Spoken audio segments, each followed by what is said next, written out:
Meeple Nation Podcast, episode 577. Our top 5 network or route building games. Welcome, citizens, to Meeple Nation. Grab your favorite beverage, pull up a chair, warm up those dice, and join us at the game table as we discuss board games and the board gaming world. Each week, the hosts of Meeple Nation share their love for board games and the amazing memories that come from playing games with some very outstanding people. Let us now join our hosts in their natural habitat, the game table.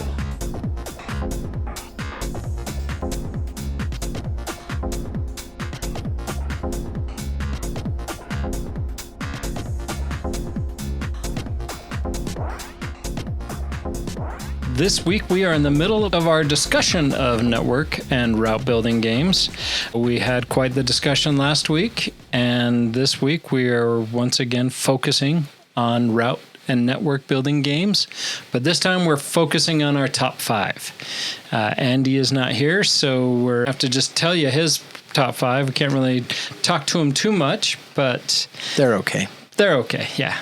So they're all right. Yeah. It's fine. We'll just stick with that for sure. Not as good as our top 5. So let's return to the game table and continue our discussion of network building and route building games at the game table. I love it. We are the hosts of Meeple Nation. I am Douglas Stewart. I'm Nathan Howard. And when our powers combine, we do indeed become the world's most okayest podcast with the world's most okayest website. So head on over to meeplenation.com and check us out. There you will find links to all of our episodes. There's some links there to the socials. You can find out a little bit more about us. You can always click on that Patreon link and become a patron of the show, something that we would very much appreciate. We love our patrons and all that they enable us to do. Links to the socials, links to the old Discord, which has been taken off and doing really well. And as always, we love to hear from you. So either jump on Discord or fire us an email at meeplenation@gmail.com. That reminds me, I'm going to totally go off script here. Oh boy, here we go. And let me see if I can find this email just real quick. This could be dangerous. It could be dangerous. So our friend Ben Stein emailed the other day, and he says, I continue to enjoy and listen to the show every week. I'm proud to be a patron, which we're grateful of you, Ben. Thank you, Ben. That. One of our longest patrons. And but he brings up this point. He says, with the tariff situation making the future prices of board games unclear, I've decided to buy a number of games on my wish list sooner rather than later. So I brought... Sounds like justification to me. Yeah, I've bought a few games such as Bomb Busters, Freedom 5, and The Mandalorian. Oh, yeah. Oathsworn has been on my list for a while, and I wanted to be able to get it before it wasn't available. Okay, sure. So he went to the website, the publisher's website, Shadowborn Games, and found the standard game was in stock at the normal price of $149 plus the $25 shipping. So he ordered it, and he expects to get it soon. Great. So it's an awesome game. I don't think you'll be disappointed. Let us know what you think. That's a great game. That's one of our favorites. Yeah, and that's what I told him as well. His suggestion was that my tip is to always check the publisher's website, because there are a lot of games, Kickstarters that have been fulfilled, and now these companies have backstock, and they need to kind of get rid of it. Sometimes you can get a deal. Yeah, depending on where the publisher is located, that stuff's already been made and shipped across the ocean. Yeah. Tariffs aren't going to affect that. Yeah. So I always love going to the publisher's websites and checking stuff out. I remember when I was looking for the all-in special edition that had everything in it for Let's Go to Japan. I couldn't find that anywhere. I could find the base game. They have a base version of that, but the deluxeified everything 3-box version that even has those nice little ceramic cups and all that. So that version I couldn't find anywhere, and I just went to their website, and lo and behold, it was just right there. It was just right okay, well, there you go.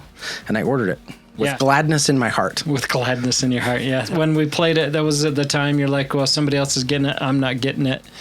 And Ben does go on, and I told him that was a really good game, and he's like, I'm glad to hear it's worth it.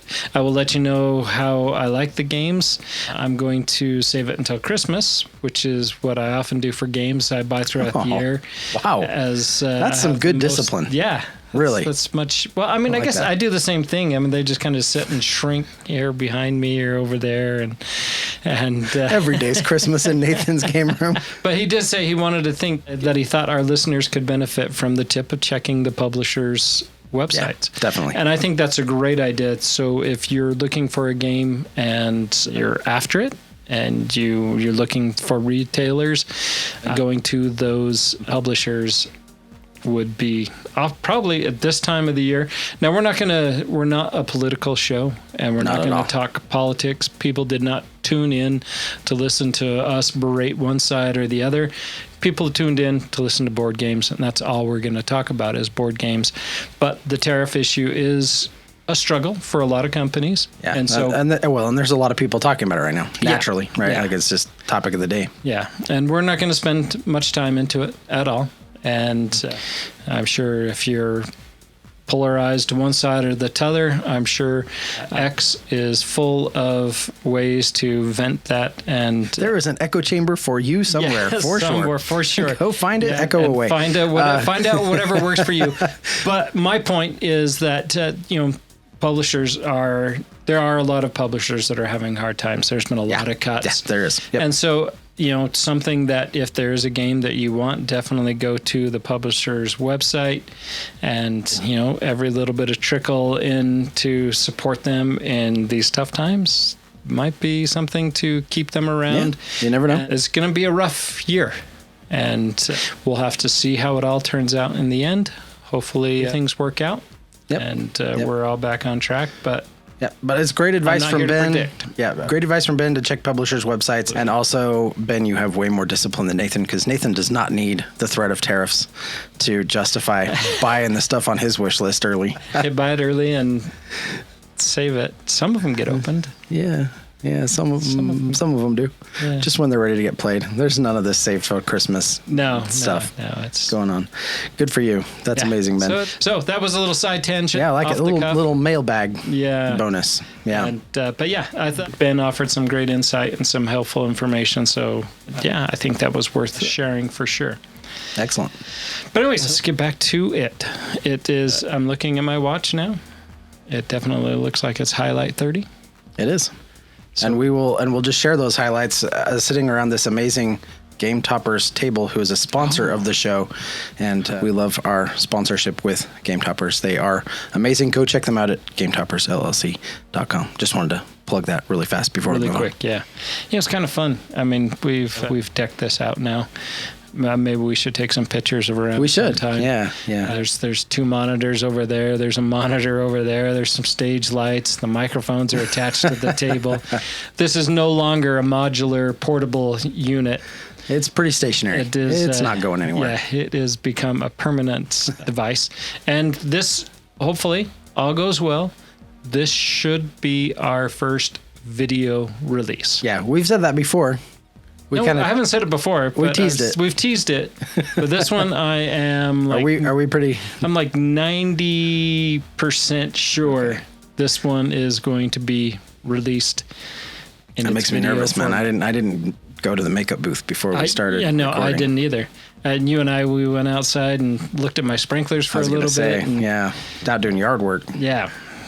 So... It is a face made for radio, so. And everybody will soon know that starting today. Yeah. So go back to the listening audio. Yep. Hear the screeches of horror already. Run away. What have they done? What is this abomination? Well, it's always in podcast form. Yes. But it is, as you say, highlight 30. And you should start us off, because I'm excited about what you want to talk about. I might have some things to say about this too. I think you probably will. We did get the chance to play SETI, The Search for Extraterrestrial Life. We've played it twice now. Good. It's so good. I very much like it. I enjoyed my second play better because Andy wasn't playing. But this is becoming a familiar refrain, apparently. It is. Yeah. There's a lot of games that really click for Andy, and this was one of them. Yeah. And From the Moon was another one. It wasn't as bad as From the Moon. No, it wasn't as bad as that. But I felt like I was doing good. And then when we were scoring, and I'm just like, all right, Andy, you won. Stop. Well, it was, okay, in fairness, it was a pretty competitive score the entire game until we had one of the aliens that got discovered was the one that gives you a bunch of endgame bonus stuff. Right. But then it's kind of interesting because it gives you opportunities for a ton of endgame scoring. But as a penalty, you lose 1/10 of your points. Yeah. And I was like, whoa, that is a steep price to pay. But then when I saw how Andy played it, which was, well, I'm just going to get a bajillion points, and 1/10 of a bajillion points still kicks your butt, So it was like, oh, yeah, you're right. And that was a good move. Yeah. You got Even it. with losing 1/10 of his points, it was quite a defeat. Yeah, it was quite a defeat. I still loved it, though. I did too. Yeah. And the second game was, I thought, much better. Did I win the second one? Yes, you did. Okay. I took second. I beat Brad. That's all that mattered. Okay. You did beat Brad. Yeah. Yeah. But no, I like this game because there is the asymmetric of it where the board is set up completely different. I like that when you were showing us because the first time we went over to your place, it was already set up. Andy's house the other day, we were setting it up there together, and you open the rule book. There's a QR you scan, and it will tell you how to set up the board. Yeah, it's great. It just takes you to a website. You click a button, and it does a random. It randomizes the board, which is something you're supposed to do during setup anyway. You just do it on your own. Yeah. But I like that you can hit that button, and it just gives you something completely laid out already and ready to go. And it worked really good. We set it up. It was awesome. Yeah, and I was actually surprised because the setup is quite exuberant. Exhaustive? Involved. It's involved. Yeah, There that's you a go. great Yeah, word. We'll it's go with. And it is nice that it has that option to be able to just have it all laid out and be able to refer to it, boom, do it. I like the aliens that are asymmetric. So I really they're like that face part of it. down, and there's a total of 6 aliens. 5. 5 aliens. Yep. And so you don't know which 2 aliens are going to show up in the game until later on when there's enough evidence discovered about extraterrestrial life that you'll reveal one alien, and then later you'll reveal the other alien. Yep. And they each change the game, right? Each alien introduces, there's Quite different drastically. ways to score. Yeah. Yeah, very drastic changes. And not like the initiative, right? Where we were in the middle of the game, all of a sudden we got to stop and read 3 pages of rules. There's a little card and does have some little nuance. And as you get more familiar with it, it's going to become much quicker. Totally. Yeah. Well, honestly, after a couple times playing with each one of those aliens, it's really just like, okay, shuffle the cards, throw out the tokens, and you're ready to go. I mean, you wouldn't even need to reread all the stuff in that little card. But I did like how each of them was different. Yep. And the way they play and the way they change the game makes it, I think, very, very replayable. Yeah. And just the game overall, I found very exciting and enjoyable. And I just need to get better at games, apparently. This is one that I love. Obviously, we're not going to do like a how to play the thing here, but like if you start breaking it down, multi-use cards. Love multi-use cards, right? You got free actions. You can toss cards for benefits that are listed up in the corner. You can pay cards out, paying their expenses. They got really powerful abilities on them. You're looking at a handful of cards and you're like, oh, okay, like this is interesting. I could do this. This sets up some interesting stuff. This helps me with this strategy. This helps me with that strategy. They just give you, I think, really great options in how you want to play out those cards. A lot of the cards have missions on them, which is also an intriguing thing.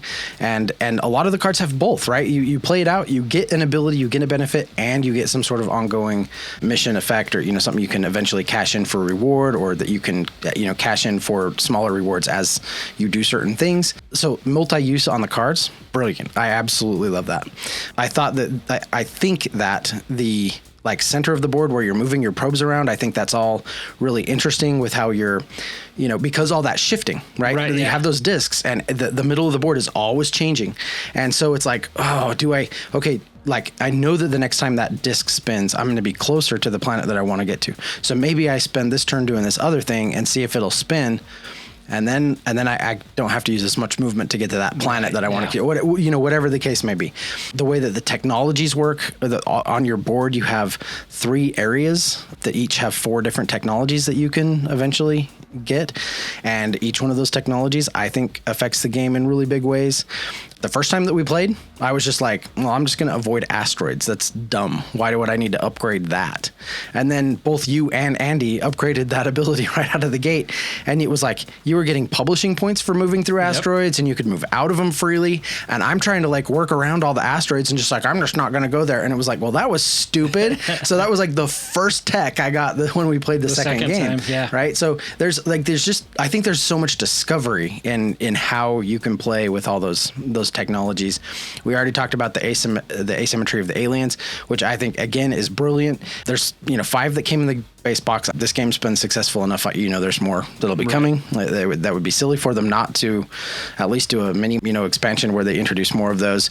If not, just add a whole bunch more stuff. I really enjoy this style of game where like there's not a duplicate card in the deck. Where like everything's unique.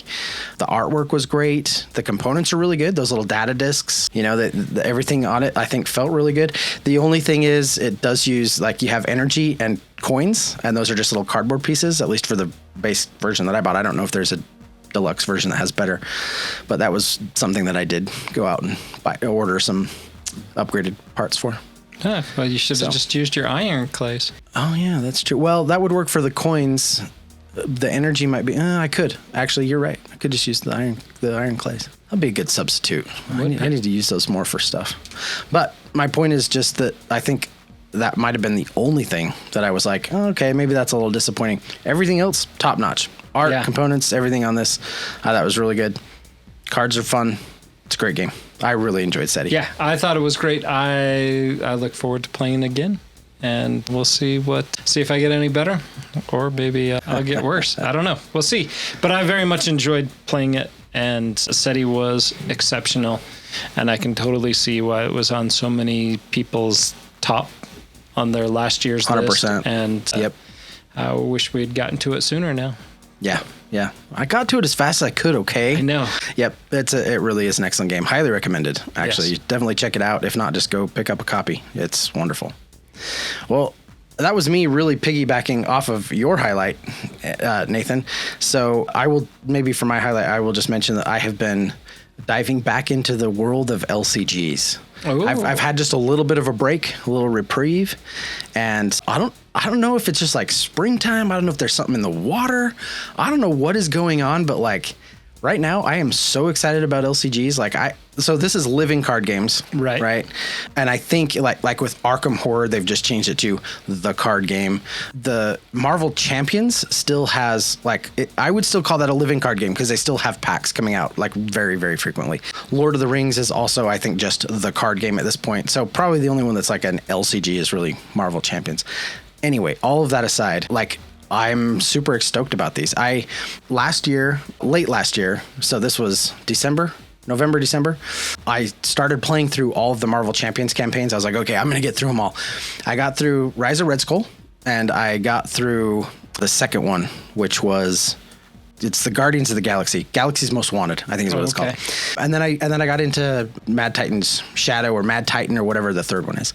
I got about halfway through that one, and then I had to clear out space because I needed other things to play and stuff, and it just kind of sat on the side table for a little while until I sort of lost the momentum and put it away. Well, I busted that back out. I played a bunch of missions, just one scenario at a time kind of stuff to test a bunch of the heroes that I hadn't played yet. Had so much fun. Dove back into that Titan's Shadow, Mad Titan, whatever it is, and finished that campaign. Had a great time. I was playing Adam Warlock and Ironheart, and it was like really, really fun. I always play two hands when I'm playing solo, so I do two characters. The next campaign is the Spider-Man campaign. It's the Sinister Motives. It's all the web slingers, and I have a lot of excitement. I don't remember if I have that one. That one's an older one, right? Is it an older or is it a newer? It's the 4th expansion that came out of 8. So it's kind of midway through the cycle of like I think it came out at this point. It's probably been 1.5 years, 2 years ago. I can't remember if I had that one or not. Yeah, because you kind of collected some of the earlier stuff. So I had the Green Goblin and King. Yeah, the Once and Future King. Yeah, the Once and Future King, which I loved that title. Yeah, the title's awesome. Actually, those side scenarios have been a little disappointing. I'm not going to lie. For me, I think, and I actually think for the community at large, they've been a little disappointing. That one was, I think, the best one. Okay. So, but I'm really excited to jump into that. I've got stuff set up. I'm just trying to decide what heroes I want to play for that because at this point there are almost 60 heroes to choose from. Yeah. Because they've gone through all of the Avengers, Guardians, X-Men. Now they have all the X-Men stuff. They've kind of done all that. So there are a lot of characters, all the web slingers, everything. So I've got to decide on a couple of heroes to play for that. It would be a lot better if I could find other people who wanted to play it with me. Sometimes Brigham will play that one with me. He likes that one, my son. But anyway, I need to find a willing partner and play through that campaign. Yeah, no, I would totally enjoy doing that. I bet you would. You're a big Spider-Man fan. Yeah, for sure. And that one does tickle my fancy more. And this one has all of the all of those heroes, all the variations, right? You got Peter Parker and Miles Morales and Spider-Pig and Scarlet Spider and Gwen. Which one's Gwen? Spider-Gwen or Spider-Gwen. There's can't remember her Spider-Woman. Actually, Silk is coming out. She's not out yet. She just released. Yeah, I haven't just released. Yeah, that one yet. So maybe that's one of the characters I'll play through. Like, I don't know. We'll see. But anyway, I've been really excited about all that. Arkham Horror, the Deans and I got together the other day and played through the first scenario of the Drowned City, and it was so good. It was it was amazing. And they did this really cool, like the first mission anyway is really great homage to the very first. Like if you buy the core box of the game, you get a little 3-part campaign called Night of the Zealot. Right. And the first played that one like 3 times. Yeah. You always start with new players, and then the group fizzles apart. It's the best for new players because you either catch them and you can play a quick campaign, or you learn really quickly that they're not going to make it through a whole thing, and then you don't feel as bad about it. The story begins in Night of the Zealot is like, Arkham, it's a hot summer and everyone's cranky, and this is kind of like that gritty noir kind of language that they're using and stuff. The first episode of the Drowned City is kind of a throwback to that, and it actually uses a lot of those core box cards. You get out the base game and you pull a lot of the cards out to play through that first scenario, and it's really good. We've only played one scenario of it, but it's awesome. It's going to be one of my favorite campaigns. That's awesome. That's great. I love it when those build. Yeah. Right. And the excitement continues, and it's so much better when those expansions are great and keep you involved, as opposed to those that, just kicking out more of the same stuff. So they're always trying new and innovative stuff, and I just love that. And there's been some misses, right? I mean, I think they really stretched themselves doing Scarlet Keys, and I think Scarlet Keys was kind of a flop. There's some good stuff in there for sure, but I think it was a little bit of a flop just because they were kind of reaching for something. You could tell what they were going for. Some of the campaigns get a little word heavy. There's some things like that, but for the most part, this is just a great game, and I'm really excited to be jumping back in. I've created a couple of characters, and I'm going to start running through Dunwich and kind of start over Dunwich, Carcosa. I think it's Forgotten Age. Some of those I'm going to just start kind of making way through them. So that's great. I'm really excited. Anyway, I said I was just going to mention LCGs really fast, and that turned into a whole thing. But and then I have all the stuff for Lord of the Rings, and I've learned how to play it, and I've played scenarios, and I love it. I think it's great. And with the kind of this re-release thing that they've been doing, without going too much into it, they've been kind of re-releasing all the packs or the pertinent stuff, but they've been introducing campaign modes. So you get some little perks in between, like stories and scenarios and stuff like that. I think it makes it a little more intriguing to play those. And so does it follow the Lord of the Rings story, or does it have offshoots? Yes. Yeah, it does. So both. Okay, right? Good. Yeah. So you can build a character and just kind of play like in this particular story that doesn't really have anything to do with like the books, but it's set in Middle Earth and has familiar characters and races and all that kind of stuff. 3 of the big boxes that they re-released, they took all the stuff that had been released prior and kind of repackaged and condensed it into like 3 core boxes, was Fellowship of the Ring, 2 Towers, and Return of the King. So I can't wait to make my way through those. Still kind of riding the high too. Like I've been playing them a ton lately, and I don't see it stopping anytime soon. I'm pretty excited about them. That's great. So anyway, that's been a lot of cards, a lot of deck building at my house lately. Well, it's good times. I remember those days with the old Star Wars customizable card game. Yeah. Just sitting on the floor at the kitchen table, just with cards galore, trying to find that perfect combo and try to and deck building was so much fun. Yeah. Oh, it's half the party. How we log all of our games. There are times when I've sat down and just like looked at cards and deck building kind of theory craft, and you're putting all this stuff together, and I'm like, that was so fun. I should log that as a play. I won. Yeah, I won. Anyway, good times. All right. Well, with that, do we want to move on to our top 5? Let's do it. All right. We're already a half hour in, and we're still...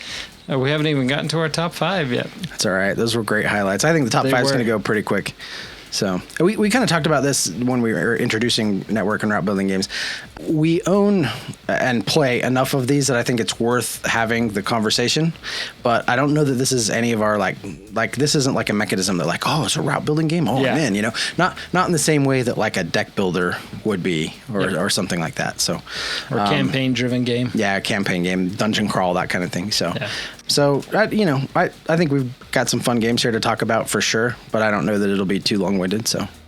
All right. Well, let's start with mine. I'm going to go first. You do it. I'm going to kick off with Attica. Attica is a great game that I very much love.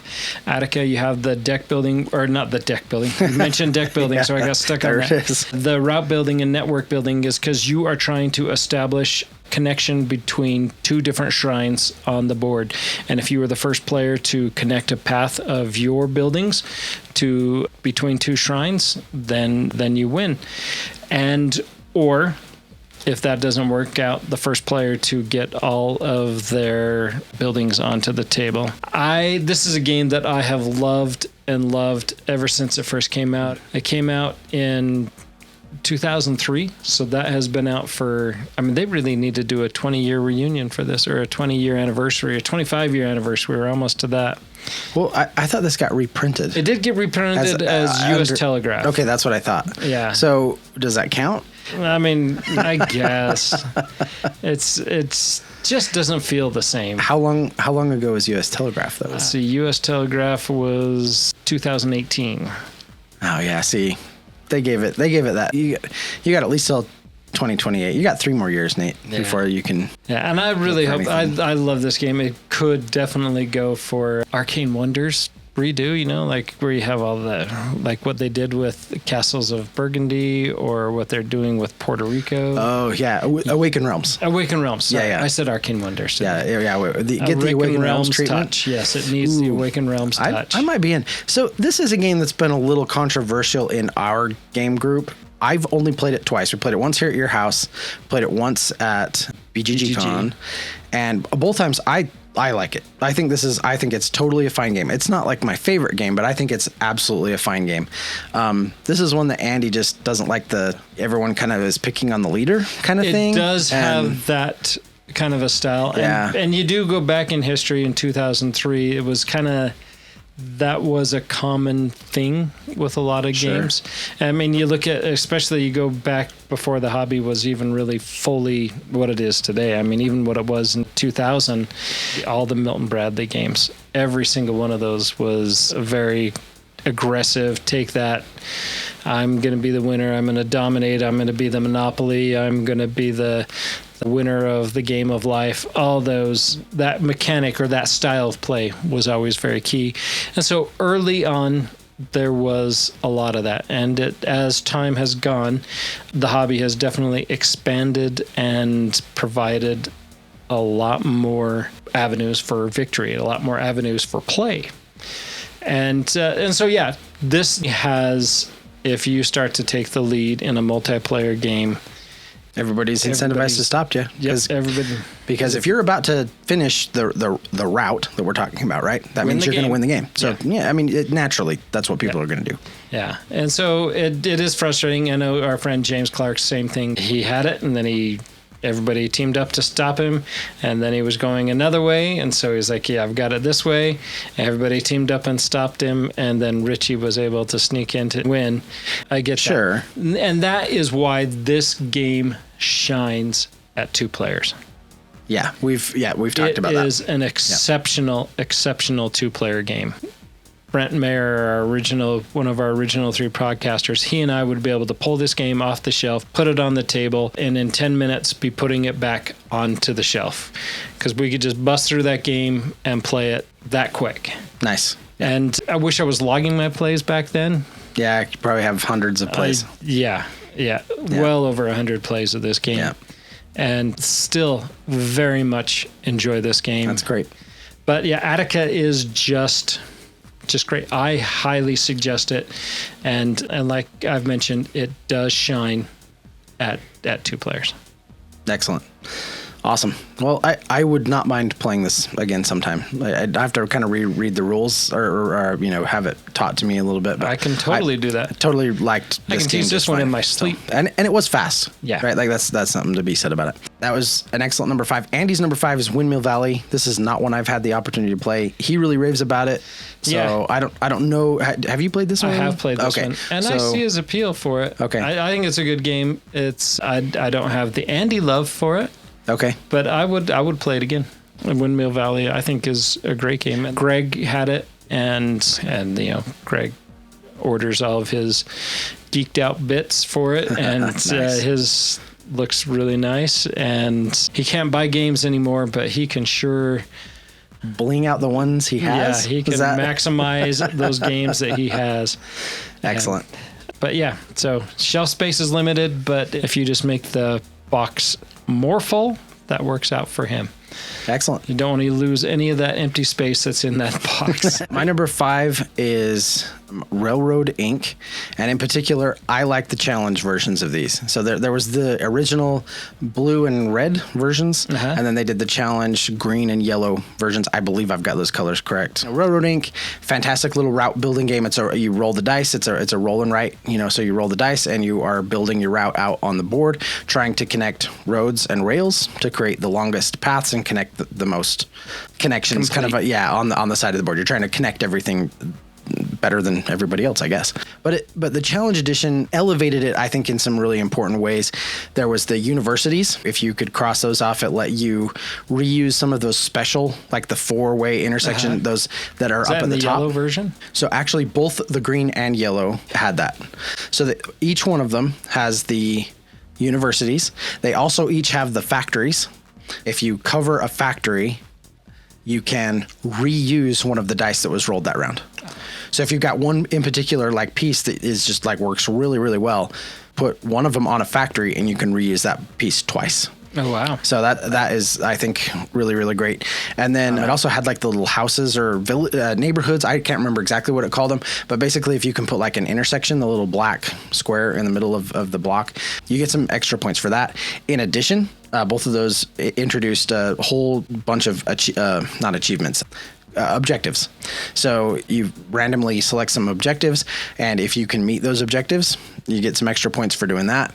And then when these two versions came out, they also released with a whole slew of extra little modules, right? Like the little, like in the original blue, that came with like rivers, and the red came with lava. Volcanoes. Yeah, and the green and the yellow each have their own little thing.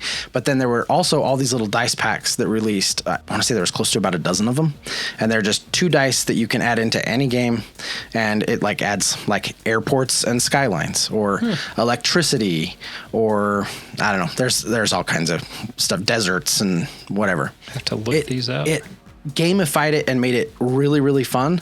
My wife and I have made it through, I think, about half of all those modules. And again, I just think this is the way to play it. I think if you're going to jump into Railroad Inc. and you like roll and rights in particular, if you like that route building thing, it's definitely a game you should check out. But in particular, you should check out the challenge edition. So that would be lush green or vibrant yellow or something yellow. I don't remember what the yellow version was, but definitely go check those out. That's my number 5, Railroad Inc. Challenge. Lush green, shining yellow. Shining yellow. There it is. I'll have to go to Horrible Guild, their website, and see if they have those little 2-packs on their website. They should. I actually think you can get. I don't believe there was anything, because they did run those as a Kickstarter. I don't believe there was anything exclusive. Okay. I don't believe. I could be wrong, but I'm pretty sure everything they ran in that Kickstarter went to retail. So you should be able to pick stuff up. Yeah, I have the boxes, but you talk about these the little things. Yeah, they're like, and they're fun. They're like, one of them's like an arcade, right? So it has like almost like little Pac-Man pieces that move around on the board, like things like that. You could tell they just had fun with it. Well, good. That's the way. So, that's what games are for. Yeah. All right, I'm trying to stall as I'm looking this up. Yeah, I was going to say it's your number 4. All right, let me get back to the list then. My number 4 is Loot. Loot is a fun game. The route building is interesting in the fact that it is not necessarily a continuous path of my Vikings, but on the board, if there's a Viking out, regardless of whose Viking it is, I can play my Viking adjacent to any of those endpoints. Anywhere along that path, I can place my Vikings. And then there are resources that you're going to want to collect. There's going to be, drawing a blank. Wood and ore. There's wood and ore. All the and usual wool things. And trees. Okay. Which is wood. The kind of things Vikings would need to build ships and weapons, right? Yeah.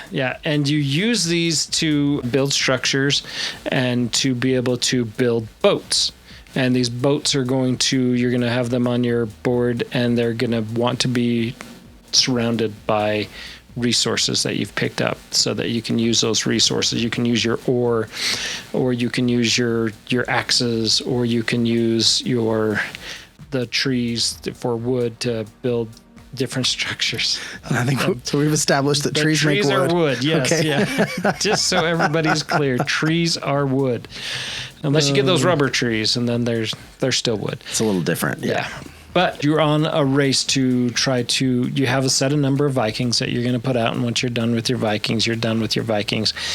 But then you're going to you're going to score all of these boats that you've put on. They're going to have points on them, and they're going to augment the resources, the value of the resources that you've put on the board. And the buildings that you've built, if you can surround those, or not necessarily surround them, but they require certain resources to be around them. And if you can complete them, they're going to give you points. And then you also have the number of axes or your strength that your Vikings have. And if you can get the most strength, that's going to give you points. Very quick, fun little game. It has a BGA implementation, which is really nice. I really like this game. This is one that I've talked to you about, and you've expressed interest to play. Sure. And apparently I have just snubbed you in that and said, I'm going to keep this to myself. But this is a great game. Jerk. Yeah. Greedy jerk. Yeah. So I do need to get this to the table with you. I think you will really like this game. Yeah. But it doesn't take very much time, and the play is very, very clear.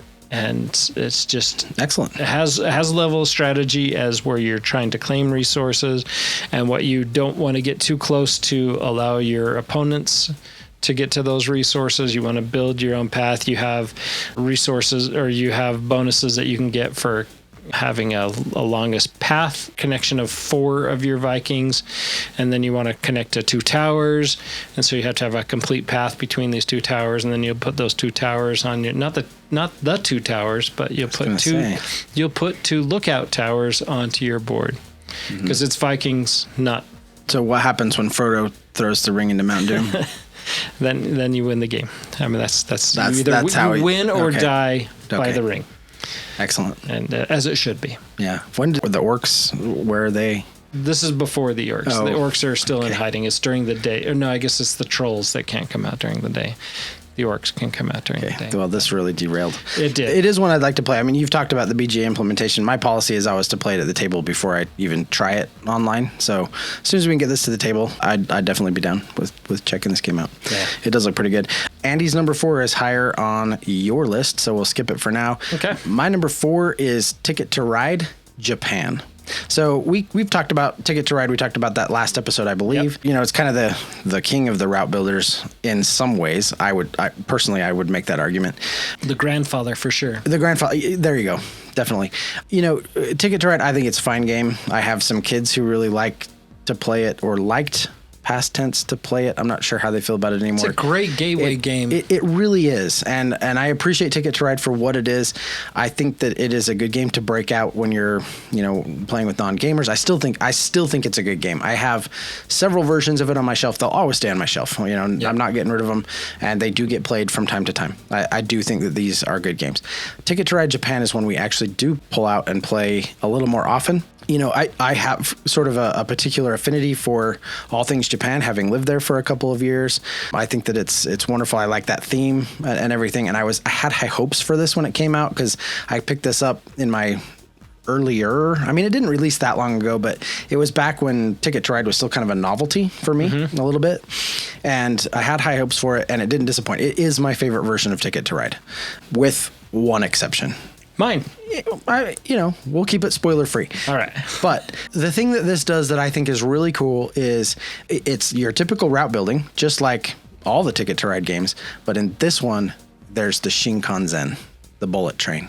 Nice. And the bullet train is built, and you are incentivized to contribute to the building of the Shinkansen, because if you don't, you will be penalized, and you are rewarded for contributing. But the Shinkansen is, it goes through Japan, and it is a train route that everyone can take advantage of. So as you're connecting, this location up here to that location down there, you don't need to necessarily connect every little rail all the way down there. If you can get that one spot to the Shinkansen and let the Shinkansen take you across the map, then you just got to go from like an off point on that route down to your other route, and you've completed that route. Nice. Does that make sense? Yeah. So it's a public route that everybody can use. The implementation of it's really good. The way the point and scoring works is excellent, and it's a good production of the game. I really like it. That's my number 4. Ticket to Ride Japan. Excellent. I need to play that one. For sure. Yeah. It is really good. All right. My number 3 is Power Grid. Power Grid is a game all about connecting your cities and providing those cities with power. And the more cities that you can connect, the more power you can generate. This is a game kind of where the rich get richer, and it's very difficult. It's not impossible. It's all about resource management too, and that's where the fight occurs, is trying to take advantage of those resources. This is a game that we played over and over again when it first came out. Yeah. I love it because it also goes up to 6 players, and should it?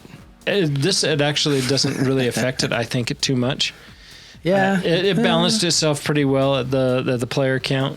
We played it again recently, a couple of years back. It was one that I really wanted to play, and so we played it on my birthday. And well, you wanted to play it, and so we played it on your birthday, and then you weren't even in that game. No, I was in that game. Were you? I think I was. Oh, okay. Yeah, I'm pretty sure I was. Oh, all right.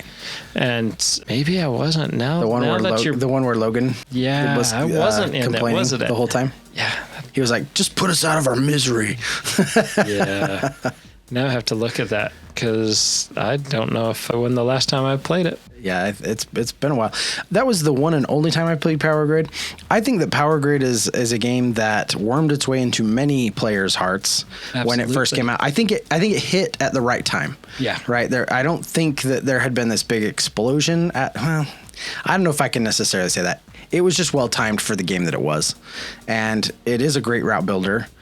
I do think that it has a rich get richer mechanism that isn't reined in by some sort of catch-up mechanism or device of any kind. At least the version that we played that day, that was definitely not the case. So that was my kind of big criticism of it. But it is a clever game. It does some interesting things.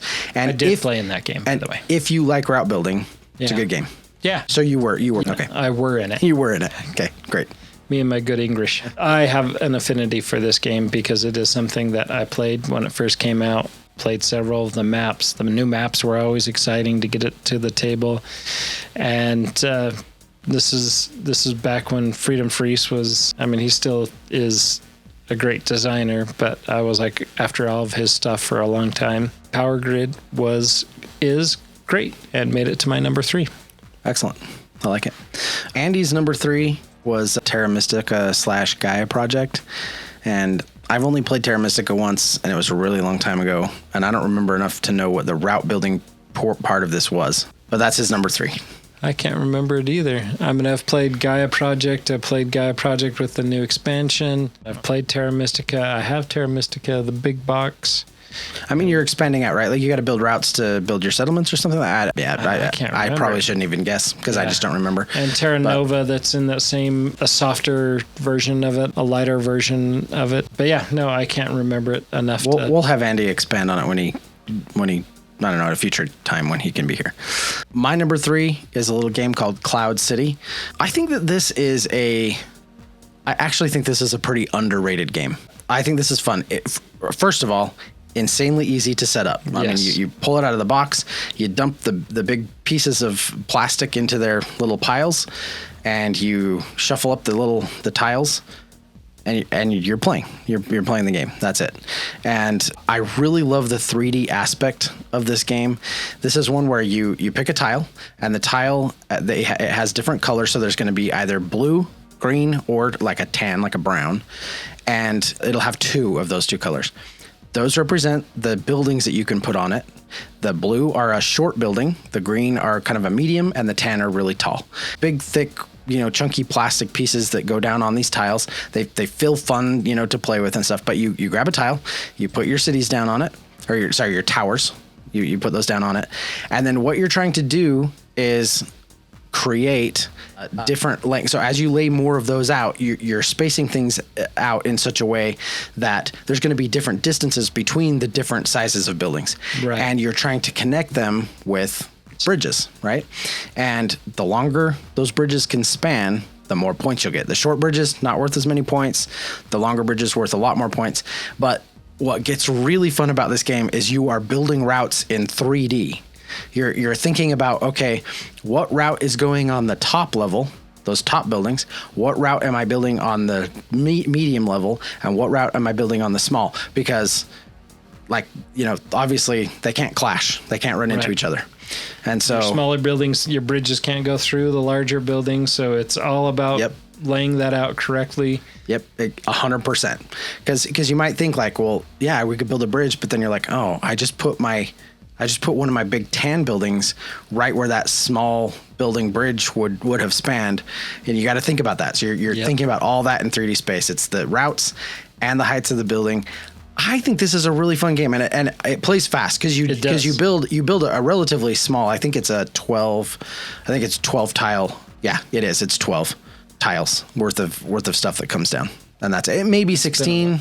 But I think it's just 12. I think it's just 12. Yeah. So you're on your turn. You're basically drafting one of those. You can play with a bigger grid.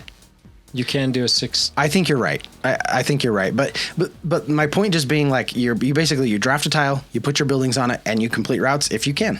Yeah. And then at the end of the game, you just score up points for how many routes you were able to build. Yeah. And you can put off scoring those routes, but if you put it off, you do risk. Somebody else can build it. Some of those routes, because the bridges are a limited resource. Yeah. So if somebody else has used all of them up, guess what? You're SOL. I actually really do think that this is an overlooked and underrated game. I think it's great, and I think I think anybody would have fun with this. Gamer, new player. I just think it's a great little game to play. Yeah, Cheryl and I have played this game a ton. Haven't played it for a while. I haven't played it at all this year. So I need to maybe start some games of that. Yeah, I should break this one. I think it's been a little while for us too, but this is a great game. Excellent. So your number 3, Cloud City, which brings back to my number 2, which is the same of Andy's number 4, and that is Planet Unknown. Planet Unknown is an interesting route building because you're not necessarily building path of connecting one end to another. You are trying to put your tie rails. Wow. You are putting your terrain tiles, or as the kids call it, the tie rails, to complete columns and rows on your planet. We played this game when it first came out and had a blast with it.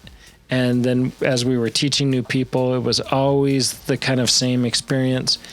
And it took a long time before we actually flipped over to that asymmetrical powers and the asymmetrical companies. And that made a great game phenomenal. Yeah. The diversified ways to score on the planets, the unique setups, the unique restrictions, and the bonuses and the technology that you get with each company is just drastically different. And then combining them, there's ideal matches of planets and corporations, and then there are some that you just have to deal with. Yeah. I love the asymmetry, but we've played this online quite a bit, and I've definitely picked some lineups, some corporations and planets that just Have fizzled. Yeah, they were not good pairings. Yeah. But this is such a great game that it's very much, you have the polynomial shapes that you're trying to put together. I can't even remember what I called it, each terrain tile. Whatever. Anyways, each terrain tile has two types of terrain that you're trying to also hopefully use those correctly to progress your technology tracks. And you have a citizen track, you have bio track, and a water track, and rover track, and a technology track, civilian track. I'm pretty sure. Yeah. And it's the black track. It's the black track, yes. And I know there's civ buildings that you get, so I'm going to call it the civilian track. Each of those has bonuses that are going to allow you to bump up those tracks even further. They have individual bonuses that they're going to allow you to use different technologies. So much going on. This is a bigger box, so it intimidated my wife at first, but this is something that anybody can play, very quick to pick up and play. Yeah. And then you talk about the moon expansion that sets super up moon. The super moon. Does that make them super tie rails?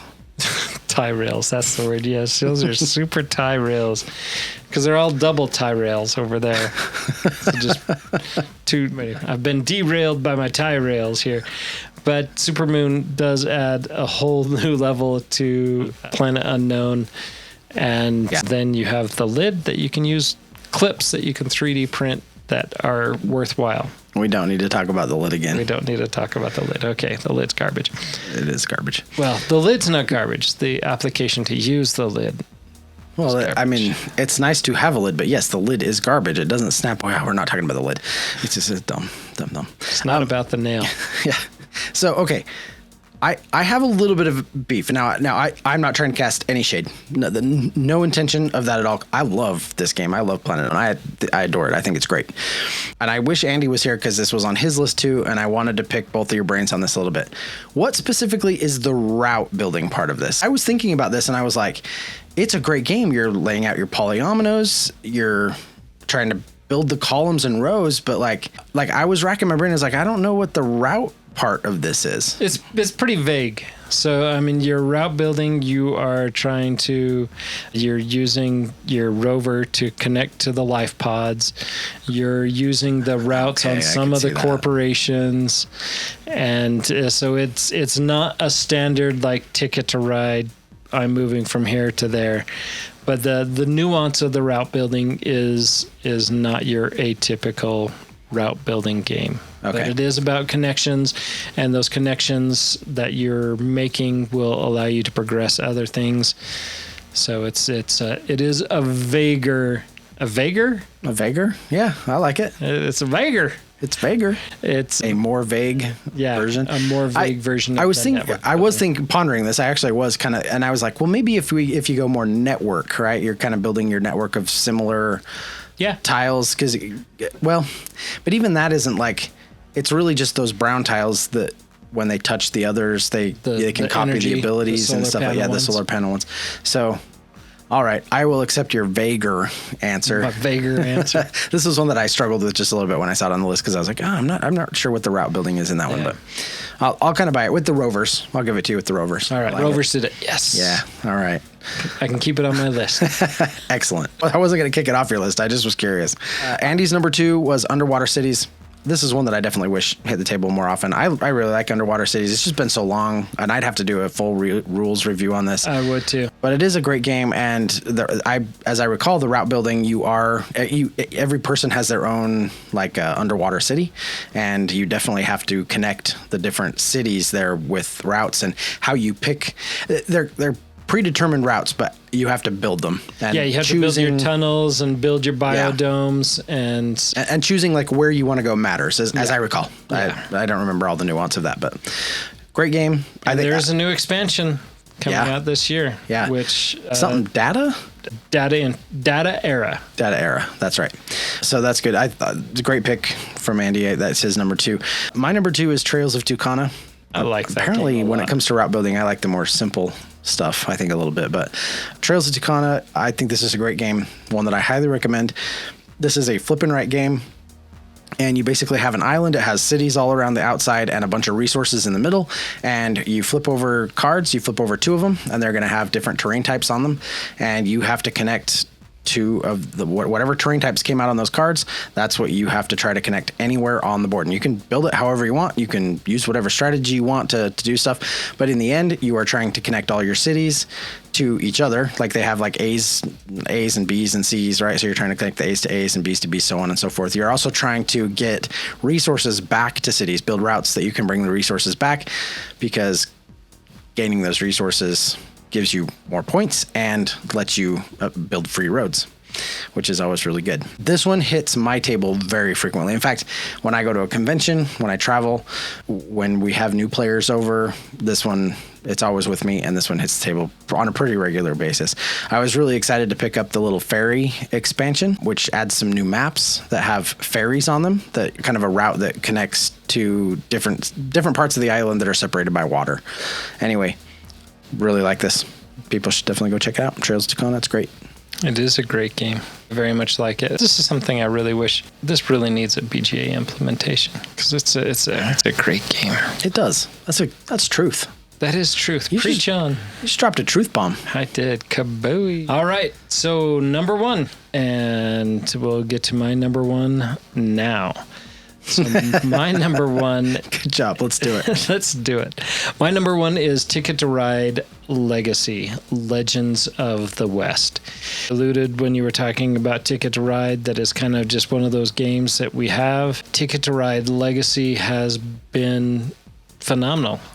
And the exploration, and it is all still Ticket to Ride, right? You start on the East Coast, and as the game progresses, you're eventually expanding into all of the United States and to parts of Canada and Mexico. And actually, I don't know if we go into Mexico or not. I haven't gotten that far on our endeavors yet. So far, it's just been the United States. Yeah. But there's some Canada. Oh, yeah, that's true. Yeah. But this is nice because I have 2 copies of this, and I'm playing one with my family, and I'm playing one with my gamer friends, you, Doug, and Andy, and James, and Brad. We're all getting that to the table, having a great time with that. And it is interesting to see how both games have kind of gone a different way. And playing it, there's no like really outstanding information that gets spoiled that makes one game less fun or gives me an advantage in one game over the other. So you say. So I say, yes. And as you thoroughly trounced us on the last one, I believe. Just the last one. I think that's the first one I've won. And I don't think I've won one in the other group either. I'll have to pull out my app and check that out.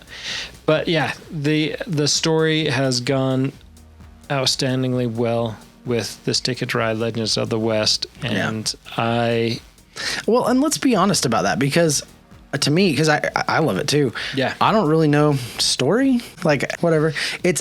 I'll tell you what it is. It's the way that every section of the rail, it starts in the east and you're moving west. Yeah. For the most part.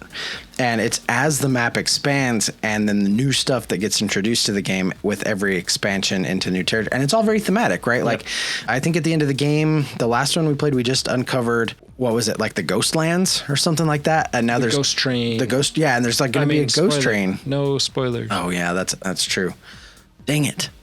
I've totally spoiled it. Now everyone's going to be like, no, that's it. Now we know there's a Ghost Train and we're never going to play Ticket to Ride Legacy. Play it again.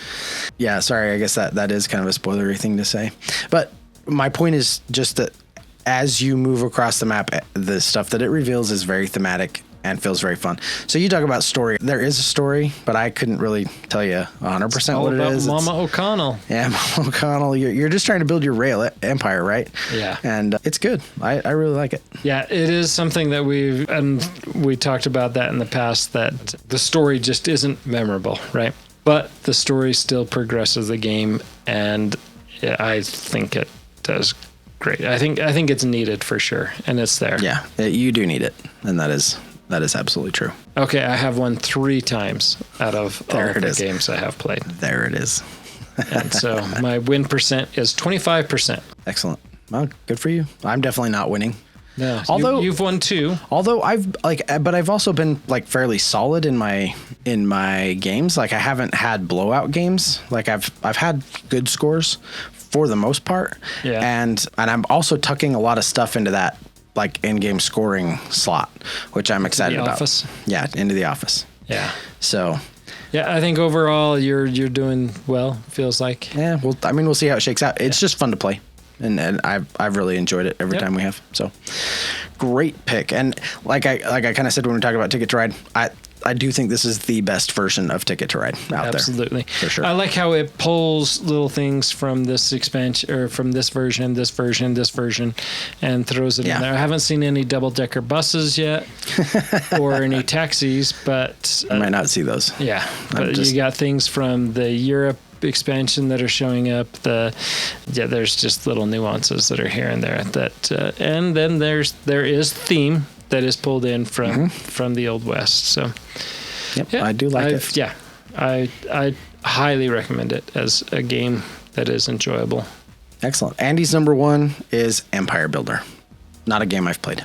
Nope, but he and Sabrina have played it a lot and very much enjoy it. That will move us to my number 1. My number 1 is In the Hall of the Mountain King. Again, a game that I absolutely adore and love. I think this is a fantastic game. I think more people need to check it out. I do think it's a little unknown and a little underrated for what it is. I do think people liked it. I mean, it's a well-rated and unliked game, but it was a Kickstarter game and it needed to make just a little bit more. Actually, maybe it was the sequel that was a Kickstarter. I'm not sure if this one was. Yeah, I think the sequel was a Kickstarter. But anyway, it's just a game that I think needed to have made just a little bit more splash. The route building in this is really fun. You're basically different clans of trolls, and you are building tunnels in through the mountain. And it's cool because what you want to do is you want to kind of build in toward the mountain, right? You've got a lot of resource-rich area on the outside of the mountain, but you're going to score higher points for building routes and like caverns in more toward the heart of the mountain, but that becomes harder to mine and harder to navigate. But you're essentially trying to build in toward the heart, and as you're going along, if you can carve out large enough spaces, you can create caverns isn't quite the right word, but you can create large rooms, right? Within chambers. Chambers. Sure. Not only have these paths, but you also have these big chambers that you're creating, and then within those chambers, you're going to create like little pedestals for idols. And so on top of building your route, you're also trying to move these pedestals through your maze and connections in order to put them up on pedestals. I think this is a great game. I really do. It has a really cool mechanism too, where you have like your troll moot kind of thing, like where it's like your little army of trolls that you're building, and you build them in a pyramid, and every time you add one, the resources cascade. So it's like the grunts down at the bottom get a new boss, and the boss whips them into shape, and they all produce a bunch of resources, and then another one comes along and whips those into, and then those bosses get a big boss that comes out and whips like everything, right? Whips them into shape, and then they whip, and it just chains together, and anyway, you get these big cascades of resources. I think it's an awesome game. And it's one that I wish we played. I did teach this at Andy's house. It's been a couple of years ago, but it's one that I want to play again. I haven't played it since when it first came out. Our friend Will from Washington brought it to SaltCon, and so I got to play it while we were at SaltCon. So I haven't played it since then. So it's been a long time. It is a good game. It is a good game. Excellent components, by the way. The deluxe components are awesome. Wood pieces and metal pieces and plastic. It's really good. Excellent. All right, so that completes our top 5. All 3 of us. Thanks, Andy. We tried. Yeah, well, it's probably a good thing Andy wasn't here, because we would be another half an hour.